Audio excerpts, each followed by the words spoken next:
Are we going to let foreign offshore criminal banks conquer and hijack criminally our nation?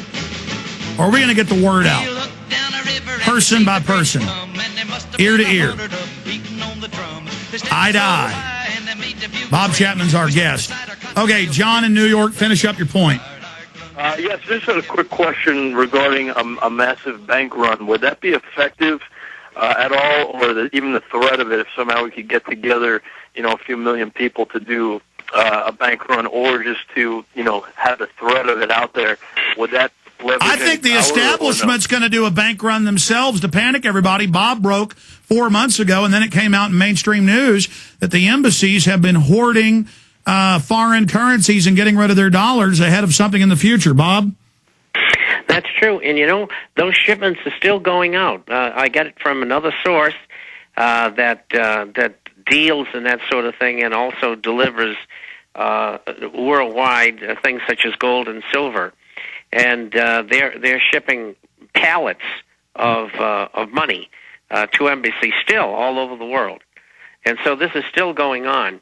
I think, we talked about back in May, I said that there was a possibility of a trial run, and Alex, you called it a beta test, and under circumstances that were in their favor, probably in September, October. But in July, when I saw how much trouble the administration and Congress had, the ratings dropping, they couldn't get any legislation through, and essentially they haven't still.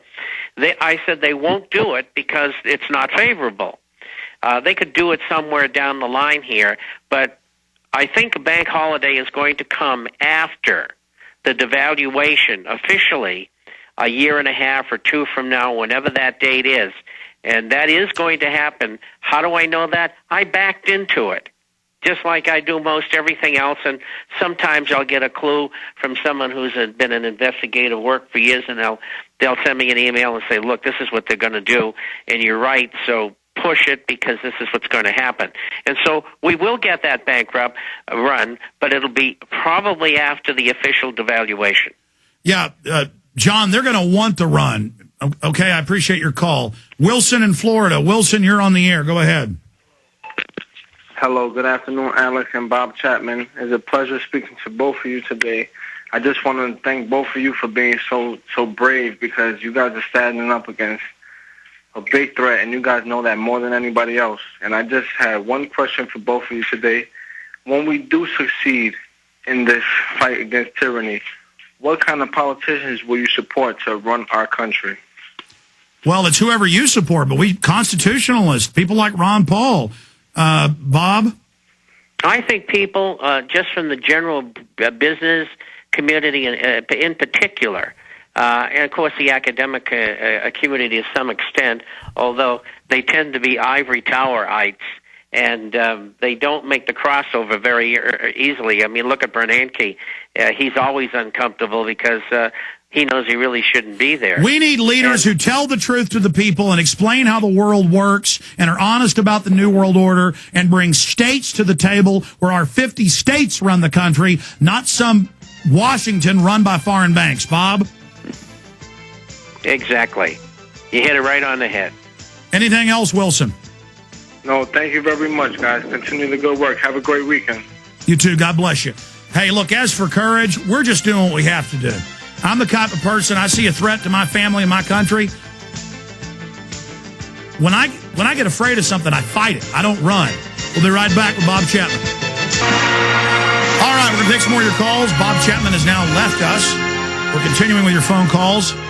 Mason in Florida, you're on the air. Mason, go ahead. Hey, can you hear me? Yes, sir. I just wanted to congratulate you on your new film. It was even better than your other ones. Thank you.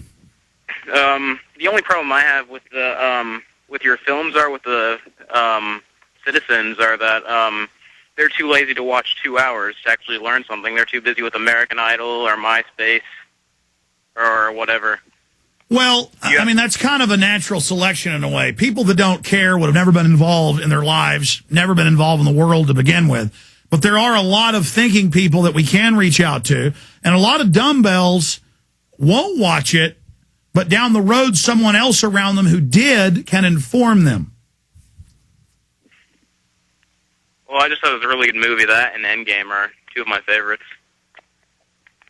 But you and I too. I mean, we're the same. I think Endgame and Fall of the Republic are my two best films, production-wise and timely. And this is the most important film because it shows you what's happening now. But thank you.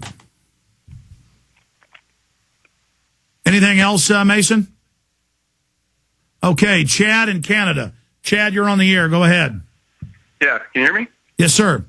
I don't know if you're aware of this. I didn't see it on your website anywhere, but I think they're doing this because it's a little bit under the radar. But have you ever heard of the German Marshall Fund? Yes. They're holding the first ever international security conference in Halifax in November. Are you talking about the OECD? I'm not sure. It says it's the first conference ever. The Organization of Economic Cooperative Development? Nope. This is International Security Conference. First no, one it's just you said the Marshall Fund. The Marshall Fund was part of the Marshall Plan, and the global government management body over tax havens, as they call it. One of the key components of the world government is the OECD, but no, I've not heard of the Marshall Fund. Okay, well, if you Googled International Security Conference in Halifax, you'll get a couple articles, Canadian articles on it, and basically there's U.S. senators, including John McCain. Oh yeah, that's an SPP meeting under a new name. Sure, I saw that. Yes. Okay, it's in Halifax. It's a strange thing to be in Halifax, so I didn't know if they were doing it under the radar, for yeah, they're having or whatever, corporate leaders and leaders of Mexico, Canada, and the U.S. constantly meeting, setting policy outside of Congress or the executive, and it's complete treason. Yeah, this says it's from Europe as well, and it says centered on a new forward-looking global security agenda. Which means how we're going to set up a police state to make sure you don't fight when we steal everything you got. Yeah. So anyway, I just wanted to make you aware of it. I didn't see it anywhere on your website. No, I wasn't aware of that particular meeting. Tell us again the headlines. We can pull it up. It's International Security Conference, and it's in Halifax, Nova Scotia. So there's like CBC articles and other newspaper articles. So interesting. Anything else, Chad? No, that's it. Thank you so much for spending time with us today. We're going to go to break and come back with Darrel Rundus. He's got a contest going, and it is an extremely exciting contest. He's also launching a new media operation. We'll talk to him about a few issues. Take your calls, and in about 25 minutes from now, or to be technical, 28 minutes from now, we've got Stewart Rhodes for the last 25 minutes of the transmission here with us to talk about slimeball, hardball, going after him.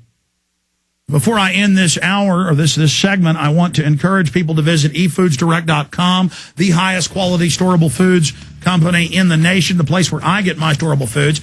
They have non-hybrid, non-GMO lines of food. Well, they're all non-GMO, non-hybrid. They have organic lines of food.